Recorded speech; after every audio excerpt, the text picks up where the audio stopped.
大家好，今天我们的节目可以说是别开生面，因为两位对话者不仅曾是师生关系，现在还是同事关系。我俩的对话内容自然也应该是凌云咨询的主营业务——地下工程第三方安全管控的话题。在安全月谈论这个话题，我想应该是非常合适的。李林博士长期从事地下工程研究、施工和安全管理，他对地下工程的安全管理有独到的见解。下面让我们一起来听听他的声音。李林，地下工程安全管控为何需要第三方？白老师，这个地下工程的第三方的安全管控呢，也是我加入凌云来所做的主要的工作之一。一开始是服务上海的轨道交通，那么到后来上海的城投，再到我们不断的把业务扩展到宁波、苏州、山东的济南这些城市。那么我越来越感受到呢，第三方我们的存在呢，实际上是一个市场化选择的一个结果。我们国家的法律法规，可以说没有任何一部法规强制性的规定，我们的地下工程、城市基础设施建设必须要有一个所谓的第三方的存在。但是呢，我们又可以发现，在我们国家的一些北上广深、重庆、天津这些主要城市，都活跃着一批像我们凌云一样的第三方，它从事着方方面面的服务。因此说呢，这是一个市场化选择的一个结果也就是说我们每一个地方的城市的轨道交通集团或者城投集团、基础设施建设集团，都充分的认识到了我们作为第三方存在的价值从这个新安法里也明确的提出了鼓励市场主体引入第三方从事安全和风险管控这样的服务，提供这样的服务。那么国家在与之配套的保险风控的资金安排里，也给出了相关的鼓励的政策所以说呢，这是一个我们国家第三方安全风险管控的一个现状。那么你认为第三方在地下工程安全管控中呢，它的关键的要素是什么？那么地下工程是土木工程领域的一小块分支，我认为它有一个最大的特点，那就是它存在一些致命性的事故这些致命性的事故在我们国家不同城市轨道交通建设发展历史中都留下了极为惨痛的教训所以说呢，我们所做的工作呢，是应对这些重大风险所做的一些工作。而在这样的工作中呢，我认为从要素环节而言呢，可以分为3点第一点，我们讲是对于专业人士的全专业的遴选。地下工程4个字很简单，但是在应对不同的城市的水文地质环境应对不同的工艺这些过程中呢，我们实际上涉及到了非常多的细分专业有些专家是比较擅长在地下水治理的，有些是擅长于软土的，有些是擅长于冻结法施工的，有些是擅长于深基坑的变形控制的实际上这里边我们涉及到的专家专业门类是非常多的。那么我们要讲的第2个要素是什么？也就是说我们专家在市场上大家都可以去遴选，那为什么我们要有一个第三方的存在呢？就是说我存在的价值是什么呢？我的观点是这样子，就是我们一个第三方，我们有一套完善的架构来辅助我们的专家开展专业化的服务。那么从最开始我们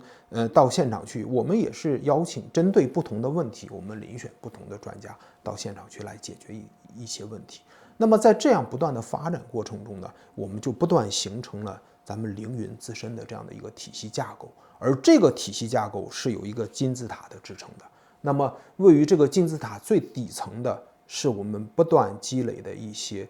案例库我们解决问题的案例库。这就像一个大医院，它的病例它把所有的病例集中起来，那么我们在这样的案例库的基础上，我们就提炼出了我们的一些检查的清单、查看的清单，我们利用清单化管理的模式来辅助我们在现场的这样的一个服务。那么每一个我们的专家都首先是对接在我凌云的查勘架构下，再对我们的查勘的项目、查勘的客户来提供相关的服务的。那有了清单以后呢，实际上我们在过去2年中，我们又引入了新的工具，也就是说我们有了相关的数据分析能力。那么对于一些盾构，对于一些个别的环节，我们甚至有了一定的数据挖掘能力、大数据处理能力。那么这2年 AI 兴起以后呢，我们在 AI 的相关的辅助下这种数据挖掘甚至照片处理、图像处理，我们都有了一些新的工具。也就是说，我们作为第三方的咨询公司，首先是有一套自身的架构的然后再邀请专家，在对接我们架构的基础上来提供服务。那么此外呢，作为第三方风险管控的要素，我们还有很重要的一点，就是我们有相对比较客观的专家遴选和退出的机制我们可以说是比市场上的一般人更了解我们相关专家的特长和他能够充分发挥他能力的这样的场景，会适配到专家来最终服务于我们的项目的风险。我记得这个宁波地铁他们就非常喜欢你这个搞出来的这个地下连续墙接缝的这个概率的分析的方法，是吧？这个你当初是怎么去考虑的？去用数学的方法来判断的？比较可以说，如果单纯从统计概率统计方法来看，是非常原始的一些手段，我们来计算它的统计指标，我们来绘制它的图这个时候呢，因为我要辅助我的查勘结论这样才形成了这样。那么当我们真实的应用下去以后呢，还起到了一些意想不到的一些效果因为我们的作为地下连续墙维护结构，实际上是所有的车站基坑结构的首道，也是最关键的风险线嘛。那么在它被挖出来之前甚至被挖出来之后，对于那些仍然埋在土里的这些地下连续墙的质量，是关乎我们整个结构的风险的。但是目前我们却没有一些这个足够方便、价格很低廉的方式能判断它的质量。而这个时候呢，我们用一些统计的方法来计算一些指标的时候呢，就可以来把每一幅墙的这个状态呢给它筛选出来，然后呢来提交现场去做检查。而这个呢，其实恰恰也是我们这个最近的大数据的一些思想，因为大数据最擅长的是挖掘相关性。你问它有没有因果性，我们实际上不知道。最经典的案例就是沃尔玛超市把这个婴儿纸尿裤和啤酒放在一边。它只是一种相关性，而我们呢也是找到了这样的一种相关，似乎指标不好的和地下连续墙时间指标不好的和地下连续墙质量不好的，在某种程度上存在相关性，且得到了一些工程的不断的验证这个时候呢，我们就可以比较这个更加有信心的。如果我们用概率上讲，我的贝叶斯的信心我又增加了一些我们来不断的去应用也能够取到一些的效果。我记得好像是有几个不准的，好像不准的，后来也发现它这个数据不准。那个数据准的话我们从现场的结果来说，实践证明还是非常非常这个。关键是它并不要加什么传感器在这个额外的费用，是吧？实际上就是数学呀，非常简单、非常廉价的一种方式，就是数学。我想这也是为什么业主对我们这个方法特别感兴趣的一个原因了然后呢，我也知道你长期呢在这个盾构施工当中的这个大数据进行了一些挖掘。那这些挖掘当中，你认为对你来说印象最深刻的一些成果，你认为是哪些方面？作为盾构数据的挖掘呢，实际上我也有些惶恐。我认为谈数据挖掘呢，似乎我们做的工作还有点不够。我们做的呢，如果要我来说呢，可能是一种数据分析，长期数据趋势的分析。因为我原来在做工程师，您也知道，在施工企业里来做了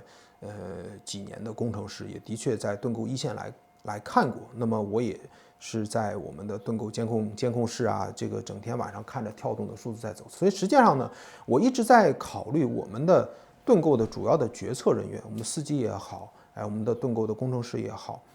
他其实面对的始终是一个跳动的数字。他是每时每刻都会看到这个传感器出现了的状态，但是他们缺乏一个比较长维度的这样的一个视角。而我们作为第三方介入以后呢，我们对于工程的管控，我一定不像五方主体那样，它是可以实时连续监测的，我们是间隔性的监测。但是我们做的呢是回顾性的工作。我每到一个盾构施工的现场，那么我们以我们目前的工作的模式来看呢，我们会把它过去上次来到这次来的整个的这个区间它的施工的数据情况展开在我们的施工单位和客户面前。这就好像我们去医院检查身体你去看医生之前，他一定让你抽一管血，血液指标放在这里再拿上一次的血液指标来对比一下，你哪些有变化了，哪些没变化。那这个时候我们的所占的维度，所看的视角是和一线的现场管理的人员是不一致的，因为我看是看300环、看500环它的变化趋势的。那在这个过程中，那有的时候我们就会发现，我这看到了一个推力上的变化，看到了一个扭矩上的变化。这种变化一定是在一定的时间范围内，你当时看它就不断往上走，过两天就下来了，你是感受不到任何的变化的。但是当你把它摊开来看的时候，它这个地方就是有一个变化，请你来给我讲讲为什么。那这是我要问施工单位的问题。而在不断的他们在做这种检查的时候呢，我们实际上在间接的督促他们关注过程推进中的每一个异常点。此外呢，实际上还有一个比较典型的案例，在23年的年底到24年的上半年期间，我们在反复的关注盾构的接中润滑油脂的压铸量不足的问题。那这也是呢我们在分析 PLC 数据中我们可以看到典型的漏压、少压、压不足的情况。这个也往往是一些施工单位容易忽略的地方。那么我们给了几次提示压铸量不足，不光是上海，我们在济南、在重庆、在各地的案例中，我们都可以看到这种集中润滑油脂的压铸量不足导致的中心回转密封泄漏。甚至因为它整个的密封系统都是靠这个来压住的甚至说我们在上海的一些案例中也经历了这样的一些险情从此之后，那么大家再看待这个问题的时候，就会比较重视了。那我觉得我们也起到了相关的作用。就是这么多年来，你带着这个查勘的工程师进行这个第三方的安全管控，你认为从事第三方安全管控在地下工程领域的工程师应该具备什么样的素质？我们从事第三方管控的工程师来讲呢，我觉得对我们的要求是非常高的。首先呢，你要对这个专业有相当的了解，这要有施工设计经验，你要有相关的设计和施工经验。所以你到一个现场去，你要对他们有充分的理解和同情，你要知道他为什么会做这样的决策。只有在你充分了解这个的基础上，你才能够跟他去对话。一开始我们是以找问题为核心的，但是做到现在这个阶段以后呢，我慢慢的就认识到，每一个问题实际上都是他们更大问题的一个解决方案。就是你看到他这个地方他做的不对，实际上他这种做法背后一定有他原因，有他更大的问题。而这种问题就是来自于我们工程建设若干个不得已，后墙不倒的工期在这儿，公司成本考核的压力在这儿，各种单位的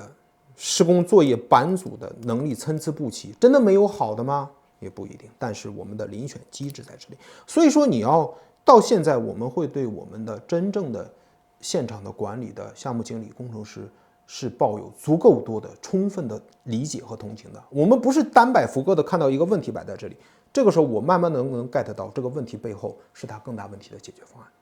那但是呢，我们所站的位置又和项目经理站的位置是不一样的。我们是要站在我们客户、我们集团的角度来看待这个问题。我经常举一个例子我就说有一个选择方案对项目经理而言，90%的概率成功，10%的概率有可能会失败，那项目经理肯定会做决策，就拍板就上了。对他而言只有10%但是对于一个集团，对于一个建设单位而言，他如果有200个项目同时在建设，10%的概率是他绝对承受不了的。那一定他一年还要发生这个2起、20起事故，没有任何一个领导能承担这个。所以我们存在的价值呢，就是站在一个更高的维度，来通过观察趋势性的风险，来站在更高的维度来讲这个项目经理也许会做决策的10%。那这是我们存在的价值。你其实这个话也提醒了我啊，我也发现有这样一个现象，就是在我们这个地下工程领域啊，层次越高的管理人员就会认为我们这个工作啊越必要啊，就是说，因为就像你所说的，因为它单位很大，它这个虽然概率很小，但是量太大了，它还会发生的。对，因为每个人面对的样本量是不一样的。对。